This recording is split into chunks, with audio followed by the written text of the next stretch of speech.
திரும்பி திரும்பி இந்துன்றாங்க, முஸ்லீம்ன்றாங்க, சிறுபான்மையினர் பிரச்சனைன்றாங்க, அதுக்கப்புறம் மதவாதம்ன்றாங்க, தீவிரவாதம்ன்றாங்க. இதெல்லாம் வந்து தடுத்து நிப்பாட்டுறதுக்கு ஆல்ரெடி ராணுவம் இருக்கு. அப்ப பாரதிய ஜனதா கட்சி ராணுவமா?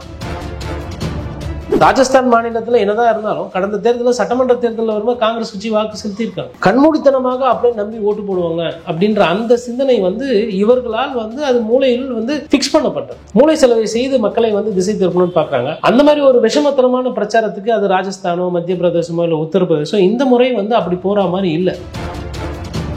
பிரதமர் வந்து வெறுப்பு பிரச்சாரம் பண்ணிட்டு இருக்காரு, நீங்க என்ன நடவடிக்கை எடுத்தீங்க அப்படின்னு கேட்ட கேள்விக்கு வந்து அமைதியா கடந்து போயிடுறாங்க. அடுத்த கேள்விக்கு ஏங்க இந்த மாதிரி வெறுப்புத்தனமான பேச்சுகளை பேசுகிறாரு, ஒரு நாட்டினுடைய மிக முக்கியமான பதவியில் இருக்கக்கூடிய பிரதமர் அவர்களே இந்த மாதிரி பேசுறாங்கன்னு கேள்வி கேட்டதுக்கு மௌனியா சுத்திக்கிறது தேர்தல் ஆணையம். அப்ப இந்த தேர்தல் ஆணையத்தை போக்கு வந்து பாஜக மாநில அரசுல அங்கம் வகிக்கிற கூட்டணி கட்சி அமைச்சரே வந்து தாக்கப்பட்டிருக்காரு. பாஜகவுக்கு உத்தரப்பிரதேசத்திலே வந்து செல்வாக்கு இழக்கிறாங்களா? யோகி ஆதித்யநாத் ஒரு சில பாராளுமன்ற சீட்ல வந்துட்டு அவருக்கு வேண்டப்பட்ட ஆள், குறிப்பா சொன்னா ராஜ்புட் சமூகத்தை சேர்ந்தவங்க போடணும் அவர் விருப்பப்படுறாரு. ஆனா அவரோட அந்த விருப்பம் வந்து அங்க நிராகரிக்கப்படுகிறது. இப்ப தேர்தல் நேரத்துலன்றதுனால இந்த பிரச்சனையை வெளியில சொல்லாம அவங்க உள்ளுக்குள்ளே போட்டு மூடி மறைக்கிறாங்க. இது பாரதிய ஜனதா கட்சியில இருக்கிற பிரச்சனை. இந்த சைடு நீங்க உத்தரப்பிரதேசல பாத்தீங்கன்னா வரலாறு காணாத அளவுக்கு யோகி வந்து இப்ப என்ன வந்து ப்ரொமோட் பண்ணல. நான் என் கதை என்னன்னு தெரியல. ஆல்ரெடி இந்த மாநிலத்திலிருந்து ராஜ்நாத் சிங்கை வந்து நீங்க ஓரம் கட்டிட்டீங்க. ராஜ்நாத்துக்கு நடந்தது நாளைக்கு எனக்கு நடக்காதுன்றது யோகியோட ஆழ் மனசுல இருக்கும். யோகி வேலை பார்க்காம லூஸ்ல விடுறாரு.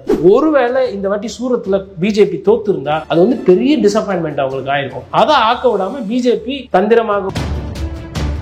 இது போன்று அரசியல் சார்ந்து எக்ஸ்க்ளூசிவான வீடியோக்களை தொடர்ந்து காண ஆகாயம் வாய்ஸ் சேனலை சப்ஸ்கிரைப் பண்ணுங்க. ஆகாயம் வாய்ஸ் நேயர்களுக்கு வணக்கம். இன்றைக்கு நம்மோடு நேர்காணலுக்காக பத்திரிகையாளர் கோட்டீஸ்வரன் அவர்கள் நம்மோடு இருந்திருக்கிறார். அவரோடு பேசலாம். சார் வணக்கம். நேயர்களுக்கு வணக்கம். ராஜஸ்தான்ல தேர்தல் பரப்புரையின் போது பேசிய மோடி அவர்கள் மீண்டும் காங்கிரஸ் ஆட்சிக்கு வந்தா இந்துக்களோட சொத்துக்கள் எல்லாம் பிடுங்கி இஸ்லாமியர்கள் கொடுத்துருவாங்க அப்படிங்கிற ஒரு வெறுப்பு பேச்சை பேசியிருந்தாரு. இதற்கு கடுமையான கண்டனம் தெரிவிச்சிருந்தாங்க எதிர்கட்சிகள்லாம். கம்யூனிஸ்ட் கட்சி பிரதமர் மோடி அவர்கள் மீது வழக்கு தொடுத்திருக்காங்க. ஸோ இந்த சூழல்ல இன்றைக்கு உத்தரப்பிரதேசத்தில் பேசிய மோடி அவர்கள் ஹஜ் பயண கோட்டாவை நான் தான் வந்து உயர்த்தியிருக்கேன், பெண்கள்லாம் வந்து ஹஜ் பயணத்துக்கு போறதுக்கு வந்து நான் தான் வந்து உதவி இருக்கேன் அப்படின்னு வந்து இஸ்லாமியர்களுக்கு ஆதரவா ஒரு பேச்சு பேசியிருக்காரு. நேற்று பேசியதையும் இன்னைக்கு பேசியதையும் எப்படி பாக்குறீங்க? அடிப்படையில் வந்து இந்த நாட்டில் வந்து ஒரு திட்டமோ இல்லை ஒரு முடிவு என்பது வந்து சட்டத்தின் மூலமாக தான் எடுக்க முடியும். இல்லைனா வந்து சட்டமன்றத்தில் வந்து அதற்கு வந்து ஒரு நடைமுறை ஒரு இயல்பாக ஒன்று ஏற்றிட்டு தான் பண்ண முடியும். அப்போது இந்துக்களோட சொத்தை வந்து எடுத்து அதை வந்து இஸ்லாமியர்களுக்கு கொடுப்போம் இல்லை கொடுத்துருவாங்க காங்கிரஸ் கட்சி ஆட்சிக்கு வந்தாங்கன்னா அதில் வந்து இரண்டு பார்வைகள். ஒன்று வந்து 400 சீட்டு நீங்கள் தான் ஜெயிக்க போகிறீங்க, நீங்கள் அப்படி தான் பிரச்சாரம் பண்ணிகிட்டு இருக்கீங்க. அப்போ 400 சீட்டு நீங்கள் ஜெயிக்க போகும்போது நீங்கள் எதுக்கு காங்கிரஸ் கட்சி ஆட்சிக்கு வரதை பற்றி பயப்படணும்? காங்கிரஸ் கட்சி ஆட்சிக்கு வந்தால் தானே இந்துக்களோட சொத்துக்களை எடுத்து இஸ்லாமியருக்கு கொடுப்போம். அவங்க தான் வரப்போகிறது இல்லையே. அப்புறம் எதுக்கு இந்த மாதிரி ஒரு பிரச்சாரம் பண்ணுறீங்க? அப்போ அடிப்படையில் என்னென்னா எங்கள் காங்கிரஸ் கட்சி ஜெயித்து விடுமோ அப்படின்ற அந்த ஐயம், அந்த பயம் வந்து உள்ளே வந்திருக்கு. அந்த பயத்தோட ஒரு தொடர்ச்சியாக ஒரு நீட்சியாக ஒரு உளறல் என்று கூட இதை எடுத்துக்கலாம். அதாவது இது வந்து என்னென்னா ஒரு ஆணவ பேச்சு இல்லை வந்து ஒரு வெறுப்பு பேச்சு அப்படின்றத தாண்டி நடைமுறைக்கு இது சாத்தியமில்லாத ஒரு பேச்சு. இப்போது ஒருத்தரோட சொத்தை வந்து நீங்கள் வந்து அப்படிலாம் வந்து எடுத்துக்க முடியாது. ஒன்று, சட்டம் வந்து அதை அனுமதிக்காது. சரி, ஒருவேளை சட்டத்தை ஏற்றி அவங்க எடுத்துக்கிறாங்க அப்படின்னா இந்துக்கள் கிட்ட இருக்கிற பணத்தை எடுத்து இஸ்லாமியர்கள்கிட்ட கொடுக்குறாங்கன்னா என்ன அடிப்படையில் கொடுப்பாங்க? அப்படி அது பண்ணுறதுக்கு ஒரு நடைமுறையில் சாத்தியமே கிடையாது. ஒரு சாதி ரீதியாகவோ மத ரீதியாகவோ ஒருத்தரோட சொத்தை எடுத்து நீங்கள் இன்னொருத்தர் கொடுக்க முடியாது. இப்போ என்ன நமக்கு நடைமுறையில் இருக்குது? இப்போ ஒரு சாலை போடுறோம் இல்லை ஒரு ரயில்வே கட்டுறோம் அப்படின்னா அந்த ஓரத்தில் யாரோட சொத்து இருக்கோ அதை வந்து அரசாங்கம் கையகப்படுத்தி அரசாங்கத்துக்கு தேவைப்படுற இன்ஃப்ராஸ்ட்ரக்சர் பண்ண முடியும். இது ஒண்டி தான் இப்போ சட்டத்தில் இருக்கிறது. அப்போ சட்டத்தில் இல்லாத ஒன்று, நடைமுறையில் இல்லாத ஒன்று வந்து எதையோ ஒன்று சொல்லி அதை ஒரு பிரச்சாரமாக்கி ஒரு பயத்தை ஏற்படுத்தி அதன் மூலமா வந்து அரசியல் ஆதாயம் தேடணும் அப்படின்ற அந்த பார்வை முதல் பார்வை. இரண்டாவது, இதில் நம்ம ரொம்ப கூர்ந்து கவனிக்க வேண்டியது என்னன்னா, சரி இந்து பணக்காரர்கள்கிட்ட சொத்து எடுக்கிறீங்க, அப்போ இஸ்லாமிய பணக்காரர்கள் இருப்பாங்கல்ல, இப்போ அவங்களோட சொத்தை எடுத்து திருப்பி கொடுக்க மாட்டாங்களா? இப்போ இது என்ன விதமான புரிதல்? இது கொஞ்சம் கூட ஒரு புரிதல் இல்லாமல் அதோட தாண்டி கழுத்தில் இருக்கிற தாலி கூட விட மாட்டாங்க அப்படின்றாங்க. இப்போ நான் என்ன கேட்குறேன்னா, இப்போ இந்துக்களை பார்த்தா எப்படி தெரியுது உங்களுக்கு? ஒரு இந்துவோ இல்லை ஒரு மனிதனோ ஒரு இஸ்லாமியரோ இல்லை ஒரு கிறித்துவரோ மற்ற பெண்களை வந்து எப்படி பார்ப்பாங்க? ஒரு தாயாவோ ஒரு சகோதரியாவோ ஒரு அவங்களோட கூட பிறந்த ஒரு பொறுப்பாக தான் பார்ப்பாங்க. அவங்க கழுத்தில் இருக்கிறத அறுத்து மற்றவங்களுக்கு கொடுக்கும்போது அதை வேடிக்கை பார்க்குற தன்மையில தான் இந்த ஊர் மற்ற ஆம்பளைங்கள்லாம் இருப்பாங்களா? இது என்ன விதமான பேச்சு இது? அப்போது அரசியல் புரிதலோ இல்லை பண்போ இல்லாத ஒரு பேச்சு இது. அப்போது நான் வந்து ஒரு பிரச்சனையை கொளுத்தி போடுவேன், அதனால அதை கேட்டு நீங்களாம் அதை நம்பணும், உடனே எனக்கு திருப்பி வாக்கு செலுத்தணும் அப்படின்ற அந்த ஒரு சிறிய சிந்தனையிலிருந்து வெளிப்படக்கூடிய வார்த்தை இது முதல்ல. இன்னைக்கு ரெண்டாவது திருப்பி உத்தரப்பிரதேசில் போகும்பொழுது அவர் இஸ்லாமியர்கள் என்ற வார்த்தையை வந்து பயன்படுத்தலை. பட் மாறாக கிட்டத்தட்ட தோரண துணி எல்லாம் அதே தான் இருக்குது.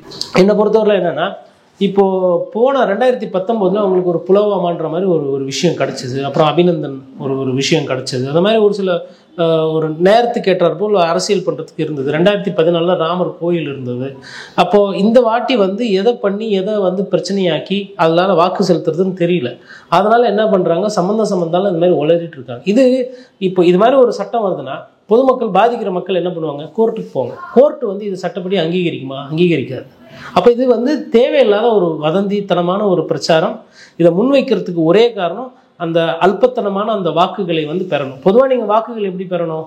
நான் உனக்கு வேலை வாய்ப்பு தரேன், நாங்கள் உங்களுக்கு படிப்பு தரோம், கல்வி தரோம், ஒரு சுத்தமான சுகாதாரம் தரோம், மருத்துவமனை வந்து நன்றாக இருக்கும், ரயில் துறையில் வந்துட்டு உங்களுக்கு பயணம் பண்ணுறதுக்கு ஒரு சுமூகமான ஒரு பயணம், ஒரு மலிவான ஒரு விலையில் உங்களை நாங்கள் கொண்டு போகிறோம் அப்படின்ற மாதிரி அந்த விதமான ஆக்கப்பூர்வமான பிரச்சாரங்களோ வாக்குறுதிகளோ எதுவுமே இல்லாத காரணத்தினால் திரும்ப வந்து மத ரீதியான ஒரு பிரச்சாரத்தை முன்வைக்கிறது பாரதிய ஜனதா கட்சி.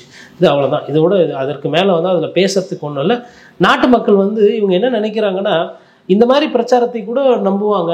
நம்ம வட இந்தியா தென்னிந்தியன் பிரித்து பார்க்குற அந்த தன்மையை தாண்டி வட இந்தியாலையுமே வந்து எல்லாருமே வந்து இவங்க சொல் பேச்சு கேட்குறவங்களா கிடையாது.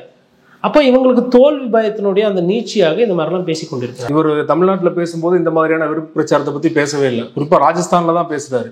ஸோ அதை தான் நம்ம எடுத்துக்கணும் இல்லையா? அந்த மக்கள் வந்து இன்னமும் இதை நம்பிலாம் ஓட்டு போடுறாங்களா பிஜேபிக்கு? 10 வருஷம் போட்டுட்டாங்க, ஒரு 5 வருஷம் ஆல்ரெடி முன்னாடி போட்டாங்க. நிறைய இடத்துல வந்து இன்னைக்கு மாநில அரசும் பாரதிய ஜனதா கட்சியா இருக்குது, மத்தியத்திலையும் பாரதிய ஜனதா கட்சி இருக்கு.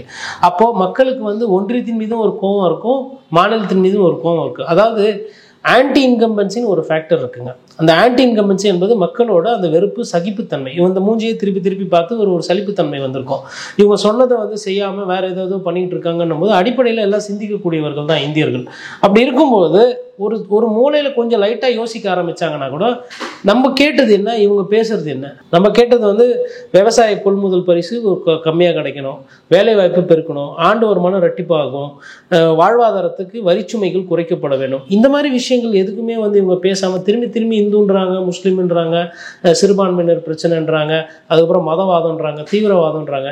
இதெல்லாம் வந்து தடுத்து நிப்பாட்டுறதுக்கு ஆல்ரெடி ராணுவம் இருக்கு. அப்போ பாரதிய ஜனதா கட்சி ராணுவமா? கிடையாது. அப்போ இது வந்து மக்கள் வந்து கண்டிப்பாக யோசிப்பாங்க. இன்னொன்று, இதோட நீட்சியாக நீங்கள் பார்க்கணும், ராஜஸ்தான் மாநிலத்தில் என்னதான் இருந்தாலும் கடந்த தேர்தலில் சட்டமன்ற தேர்தலில் வரும்போது காங்கிரஸ் கட்சி வாக்கு செலுத்தியிருக்காங்க. கண்மூடித்தனமாக அப்படியே நம்பி ஓட்டு போடுவாங்க அப்படின்ற அந்த சிந்தனை வந்து இவர்களால் வந்து அது மூளையில் வந்து ஃபிக்ஸ் பண்ணப்பட்டது. மூளை செலவை செய்து மக்களை வந்து திசை திருப்பணும்னு பார்க்குறாங்க. அந்த மாதிரி ஒரு விஷமத்தனமான பிரச்சாரத்துக்கு அது ராஜஸ்தானோ மத்திய பிரதேசமோ இல்லை உத்தரப்பிரதேசோ இந்த முறை வந்து அப்படி போகிற மாதிரி இல்லை. காரணம், உதாரணத்துக்கு 400 சீட்டு நாங்கள் வருவோம் கூட்டணியோட அப்படின்னாங்க, அப்புறம் 300நாங்க, 300 சில்லறனாங்க, அதுக்கப்புறம் இப்போ கம்மியாகி வந்து 220 அப்படின்ற மாதிரி ஒரு பேசுபொருள். அதுவும் ஃபர்ஸ்ட் பேஸ் முடிஞ்சோடனே 102 தொகுதிகளில் 70 தொகுதிகள் காங்கிரஸ் தான் சாதகமாக ஒரு தகவல் வருது. அப்போ இதெல்லாம் வைத்து பார்க்கும்போது இவர்கள் வந்து அந்த பயம் வந்து கொஞ்சம் நாளாக வந்து ஜாஸ்தி ஆகிட்டு இருக்கு. இந்த பயத்தினுடைய நீட்சியாக தான். ஏன்னா இதற்கு முன்னாடி பேசலை. ஒரு 6 மாதத்துக்கு முன்னாடி தேர்தல் அல்லாத நேரத்தில் பிரதமர் வந்து இந்த மாதிரி உங்கள் கழுத்தில் இருக்கிறதெல்லாம் எந்த தங்கத்தெல்லாம் உருவி இல்லாதவங்களுக்கு கொடுப்பாங்கன்னு சொல்லலை. இது எந்த பைத்தியத்தக்காரத்தனமான ஒரு சட்டம் போட்டிங்கன்னா கூட இதை இயல்பு நடத்து சாத்தியம் இல்லை. இப்படி ஒரு விஷயம் நடக்குமே ஆனால் ஒட்டுமொத்தமாக உலகத்தில் இருக்கவங்களாம் நம்மளை பார்த்து சிரிப்பாங்க. அவங்க உழைச்சி அவங்க கடன் வாங்கி ஏதோ வந்து சேர்த்து வச்சிருக்கிறத நான் எடுத்து மற்றவங்களுக்கு கொடுப்பேன்றது எப்படி? இப்போது ஒரு நிறுவனம் இருக்குது. ஒரு நிறுவனம் வந்து ஒரு ஆண்டுக்கு வந்து ஒரு 150 விழுக்காடு வருமானம் வருது அப்படின்னா நாங்கள் 50% அந்த வருமானத்தை வந்து நாங்கள் வரியாக எடுத்துக்குவோம்.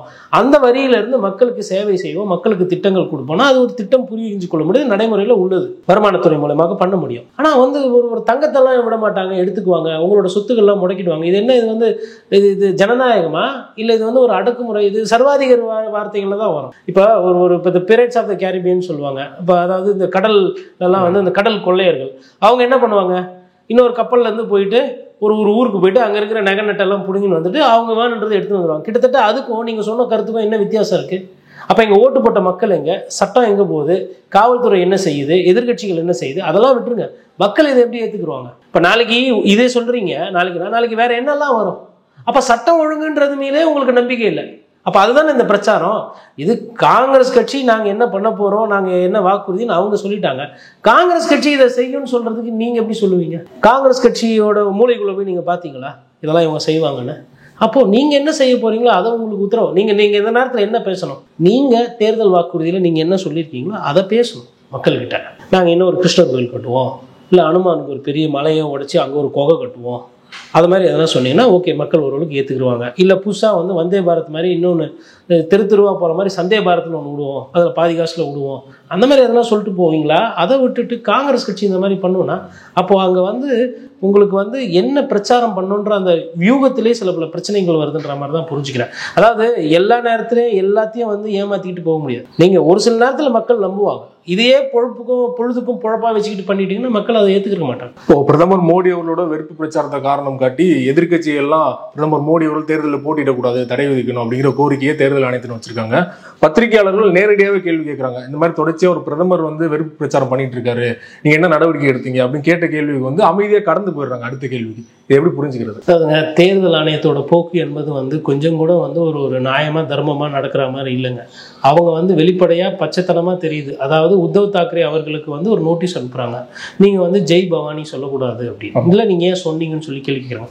அதற்கு அவர் நாக்கு பிடிக்கிற மாதிரி அவங்க பதில் கேட்டாங்க. ஏப்பா அவங்க வந்து ராமர் பேரில் வாக்குகள் கேட்கும்போது எங்கே போச்சு உங்கள் திருவாயி?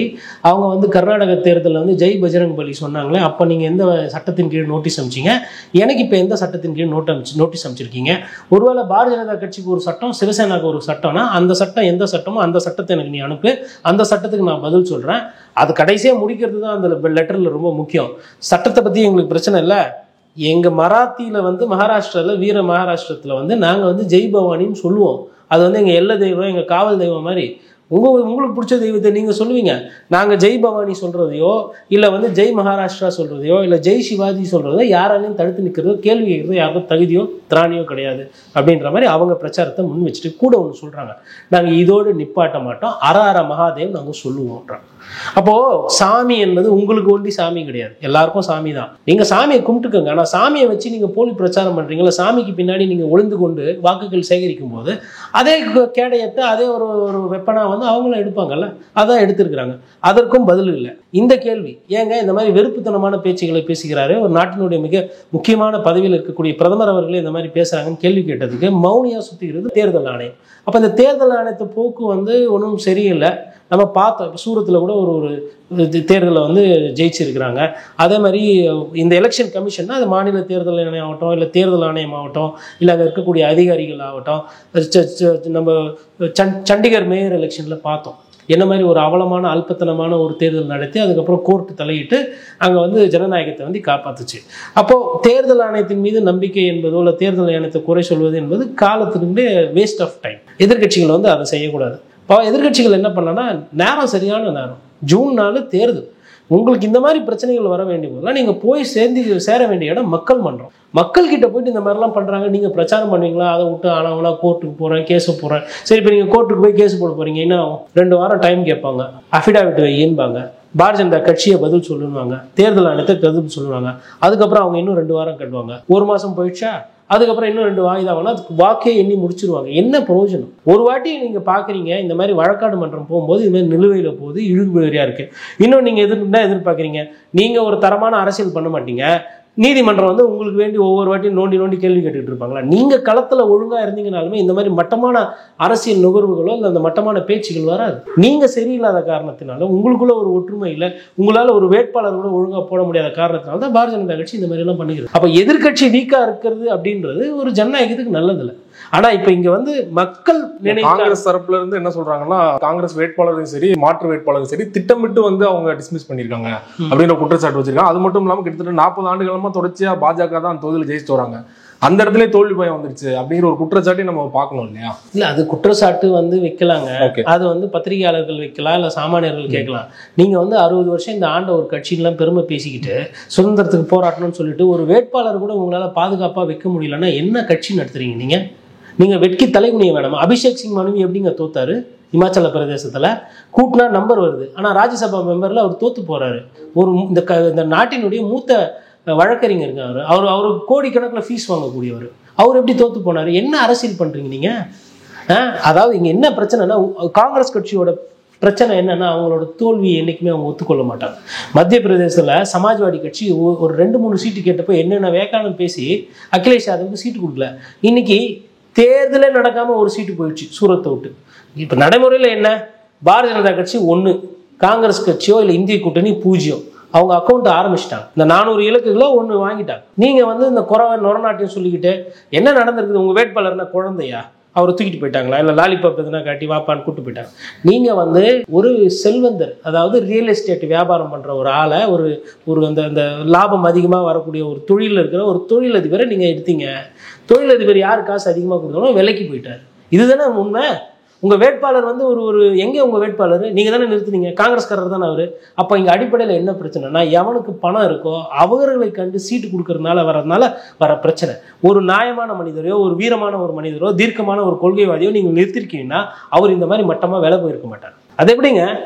மாற்று வேட்பாளரும் ரிஜெக்ட் ஆகுது, இவங்களும் ரிஜெக்ட் ஆகுது. என்ன காரணம் சொல்கிறாங்க? கையெழுத்து ஒப்புதல் சரியில்லைன்னு. அப்போ நீங்கள் ஒரு வீரமான ஒரு மனிதனை, விலை போகாத ஒரு ஆளை நிறுத்திருந்தீங்கன்னா இந்த நிலைமை வந்திருக்காது. அதை பத்தி பேசுறது கிடையாது. அதற்கு என்ன தீர்வு பண்றது இல்லை. ஏன் மாற்று சிந்தனை, மாற்று அரசியல் எங்க?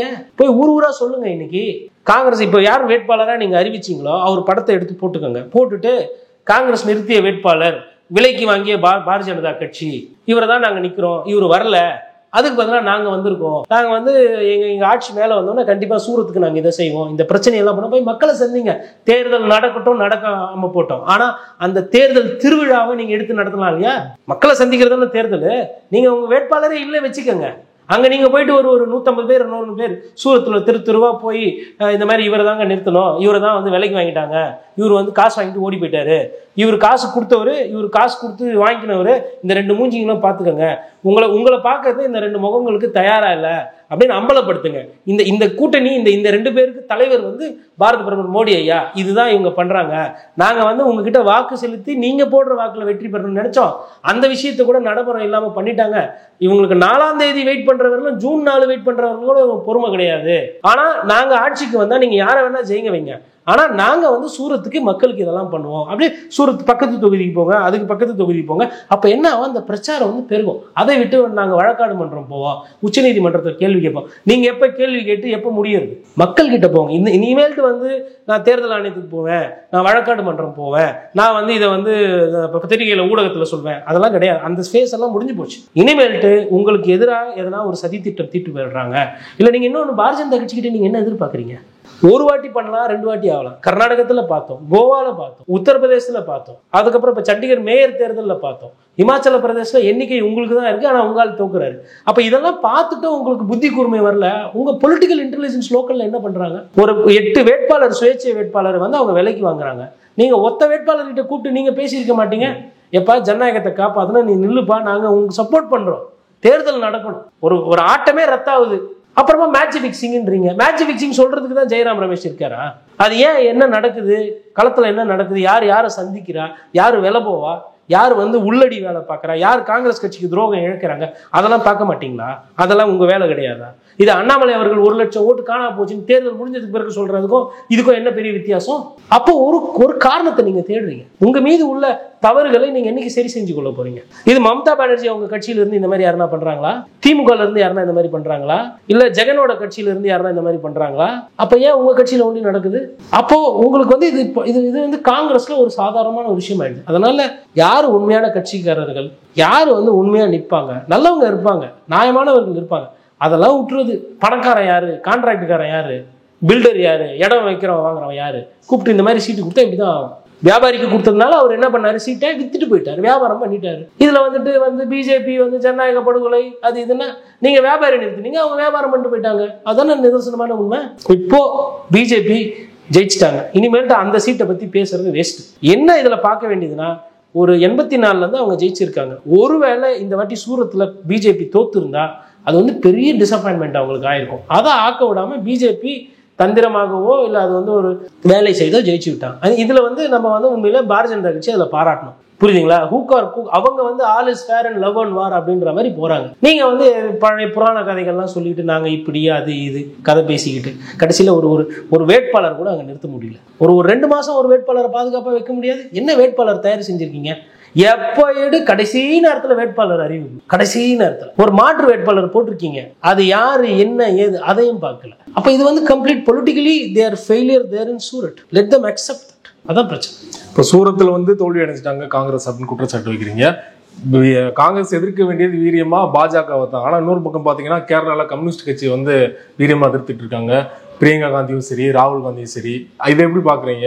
இந்தியா கூட்டணிக்குள்ளேயே இப்படி ஒரு சலசலப்பு இருக்குது இல்லையா? அமைதியா வந்து ரெண்டு பேருமே கடந்து போகலாம். ஏன்னா ரெண்டு பேரும் யார் வெற்றி பெற்றாலுமே வந்து இந்தியா கூட்டணிக்கு தான் வரப்போகுது. ஆனாலுமே அங்க தேவையில்லாத ஒரு புகைச்சல் கிளம்பி இருக்கிறத எப்படி பாக்குறீங்க? அதாவதுங்க, இந்த பிரச்சனையில வந்துட்டு காங்கிரஸ் கட்சி வந்து உத்தரப்பிரதேசல இருந்து நிக்க வேண்டிய திரு ராகுல் காந்தி கேரளா வந்துட்டாரு. ஒரு வாட்டி நின்று ஜெயிச்சிட்டாரு. அப்ப திருப்பி அங்க வரப்போறாருன்றது உறுதி. ஓகேங்களா? கொஞ்சம் பெருந்தன்மையோட கம்யூனிஸ்ட் தோழர்கள் நடந்திருக்கணும். அதாவது காங்கிரஸ் கட்சி என்ன வேணா தப்பு பண்ணிட்டோம், காங்கிரஸ் கட்சி விமர்சனத்துக்கு அதிகமாக உள்ளான கட்சி. பட் கம்யூனிஸ்ட் கட்சி அப்படி இல்லை, கொள்கை உறுதியான ஒரு கட்சி. உங்களுக்கு அப்படி உண்மையிலேயே வந்து ராகுல் காந்தியே இங்க வந்தாரு கூட கூட்டணியில இருந்துட்டு நீங்க இங்க கேள்வி கேட்கறீங்க கேரளானா, நீங்க கூட்டணியே வச்சிருக்க கூடாது. இப்போ நீங்க என்ன பண்றீங்க? உங்களுக்குள்ள யார் ஜெயிச்சாலும் 20 இந்திய கூட்டணி தான். ஒரு ஃப்ரெண்ட்லி கண்டெஸ்டா நடத்தக்கூட இவ்வளவு கூட இங்கீதம் இல்லாத அளவுக்கு நீங்க போயிட்டு இப்ப என்ன பண்றீங்க? மாறி மாறி சாடிக்கிறீங்க. மேபி அவங்க கேட்டா என்ன சொல்றாங்கன்னா, நாங்க இப்படி சாடிக்கலன்னா எங்க பாரதிய ஜனதா கட்சி வளர்ந்துரும், அதனால நாங்க ஒருத்தர் அடிச்சுக்கிட்டாதான் எங்க தொண்டர்கள் மனநிலையில இருப்போம். அது இன்னொரு தியரி சொல்றாங்க. ஓகே, அது ஏற்புடையதா வைத்துக்கலாம். ஆனா அது வந்து தேசிய செய்தி ஆகிற அளவுக்கு வரக்கூடாது. நீங்க வந்து அவரை வந்து ஒரு மாதிரி பழைய பேர் எனக்கு ஞாபகம் வருதுன்றது, அவர் வந்து ஏன் உங்களை ஜெயிலில் போடல அப்படின்றது வந்து எதிர் அரசியல் இருந்து பண்ணக்கூடிய அந்த தன்மை. அப்போ அந்த தன்மையை தாண்டி இவர்கள் பிரச்சாரம் பண்றாங்க. அது வந்து உண்மையில ஒரு விமர்சனம் தான். அதை தவிர்த்து இருக்கணும் கம்யூனிஸ்ட் கட்சியும் காங்கிரஸ் கட்சியும். அதை தடுக்கிறதுக்கு அவங்க தவறிட்டாங்க. நிறைவா ஒரு கேள்வி, இந்தியாவை பொறுத்தவரைக்கும் யார் ஆட்சிக்கு வரப்போகுது அப்படின்னு முடிவு பண்றது வந்து உத்தரப்பிரதேச மக்களவை தேர்தல் தான். கிட்டத்தட்ட 80 சீட்ஸ் இருக்காங்க. போன முறை வந்து பாஜக ஸ்வீப் பண்ணாங்க கூட்டணி கட்சியோட சேர்த்து. இந்த முறை பாஜக மாநில அரசுல அங்கம் வகிக்கிற கூட்டணி கட்சி அமைச்சரே வந்து தாக்கப்பட்டிருக்காரு. நீங்க என்ன பண்ணீங்க எங்க தொகுதிக்கு அப்படிங்கிறத. இதை நம்ம எப்படி எடுத்துக்கிறது? பாஜகவுக்கு உத்தரப்பிரதேசத்திலே வந்து செல்வாக்கு இழக்கிறாங்களா? பாரதிய ஜனதா கட்சிக்கு வந்து இன்னைக்கு உள் அரசியல்ல நிறைய பிரச்சனைகள் இருக்கு. குறிப்பாக சொல்லலாம், யோகி ஆதித்யநாத் அவர்களை வந்து இவங்க வந்து முக்கியத்துவம் கொடுக்கல. இரண்டாவது இடத்துக்கு வந்து ஐயா அமித்ஷா தான் வரணும். பாரதிய ஜனதா கட்சி தலைவர் இன்னைக்கு பிரதமராக இருக்கக்கூடிய முக்கிய தலைவரில் அவருக்கு 71 வயது ஆகிவிட்டது. பாரதிய ஜனதா கட்சின்றதை தாண்டி 75 வயசுல 70 வயசு தாண்டிட்டாவே அதுக்கப்புறம் அடுத்த தலைமை தேடுறது தான் ஒரு இயல்பான நேச்சுரல் செலெக்ஷன். அப்போ அடுத்த தலைவர் யார்? பாரதிய ஜனதா கட்சி. அந்த பிரச்சனை வந்து இவங்களுக்கு இப்போ ஆரம்பிச்சிருச்சு.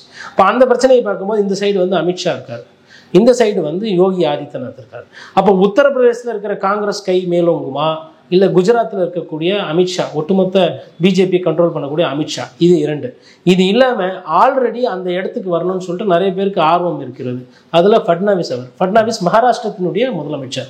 மகாராஷ்டிரம் என்பது வந்து ஒரு இந்தியனுடைய பொருளாதாரத்தினுடைய தலைநகரம். இப்போ மகாராஷ்டிராவில் வந்து எந்த அளவு ஒன்றும் குறைச்சியெல்லாம் கிடையாது. ஃபட்னாவிஸ்க்கு பாரதிய ஜனதா கட்சி தலைமை பொறுப்புக்கு வர்றதுக்கு எல்லா தகுதியும் இருக்குது. அப்போ அவரையுமே ஓரங்கட்டி அவரை இன்னைக்கு வந்து கிட்டத்தட்ட ஒன்றும் இல்லாத மாதிரி செல்லா காசா நினைச்சதான் சிஎம் ஆக்கியிருக்காங்க. அதே மாதிரி மத்திய பிரதேசத்தில் பார்த்தீங்கன்னாலும் உங்களுக்கு சவான் அவர்களை வந்துட்டு அவர் தான் முதலமைச்சர் அப்படி இப்படின்ற மாதிரிலாம் ஒரு பேசுபொருள் இருந்தது. ஆனால் அதை தாண்டி கடைசியில் வந்து அவரை வந்து ஒன்றுமே இல்லாமல் இன்றைக்கி வந்து பாராளுமன்ற சீட்டில் போய் நீங்கள் நில்லுங்க அப்படின்ற மாதிரி பண்ணிட்டாங்க. அப்போது இங்கே என்ன நடக்குதுன்னா, நீங்கள் பொலிட்டிக்கல் லைன்ஸில் டிஃப்ரென்ஸ் பார்த்தீங்கன்னா, யாரை வந்து மோடி அவர்களும் அமித்ஷா அவர்களும் விரும்புகிறாங்களோ அவங்கள தான் எடுத்துகிட்டு வந்து நிற்கணுன்ற மாதிரி முடிவு பண்ணுறாங்க. அதாவது அத்வானி அவர்கள் நல்ல நடந்துக்கிட்டு நல்லா போயிட்டு வந்துக்கிட்டு இருந்த பொழுதெல்லாம் அவருக்கு வந்து பாரத ரத்னா கொடுக்கணும்னு தோணலை. அந்த பாரத ரத்னா சும்மா தான் இருக்குது. அந்த பாரத ரத்னா இவங்க நினச்சிருந்தா யாருக்கு எப்போ வேணால் கொடுத்துருக்கலாம். ஆனால் அவரு நடக்க முடியல, ரொம்ப வயது தளர்ந்து போச்சுன்னும் போது பாரத ரத்னா வீட்டில் எடுத்து போய் கொடுக்குறாங்க. குறைந்தபட்சம் அவர் ஒரு ஜனாதிபதி ஆக்கியிருந்தா கூட அவர் வந்து நெஞ்சார்ந்த நன்றி சொல்லியிருப்பாரு. ஆனால் எங்க இவரை ஜனாதிபதியாக விட்டா இவர் நமக்கு தொலைவலி கொடுப்பாரு, கொச்சல் கொடுத்துருவாரு, நம்மள 4 கேள்வி கேட்பாரு, நமக்கு ஒரு நெருக்கடி வந்துடும். அதனால இவரை வந்து நம்ம இப்படியே வச்சுக்குவோம். அதாவது திரௌபதி முர்முவை விடவும் ஐயா கோவிந்த் அவர்களை விடவும் அத்வானி வந்து அந்த கட்சிக்கு அதிகமாக உழைத்தவர். ஆனால் அவர் ஓரங்கட்டப்பட்டு பண்ணாங்க. அதுக்கு அடுத்து பாருங்க, வெங்கையா நாயுடு எடுத்துக்கங்க. எங்க தென்னிந்தியாவிலேருந்து ஒரு முக்கியமான ஒரு பாரதிய ஜனதா கட்சியினுடைய தலைமையா ஒருத்தர் வந்துட்டார் அப்படின்னா நமக்கு அதனால சிக்கல். இன்னொன்று, வெங்கையா நாயுடு வந்து எல்லா திராவிட கட்சிகளாகட்டும் இல்லை மற்ற மாற்று கட்சிகளாகட்டும் நன்கு பழகக்கூடியவர்.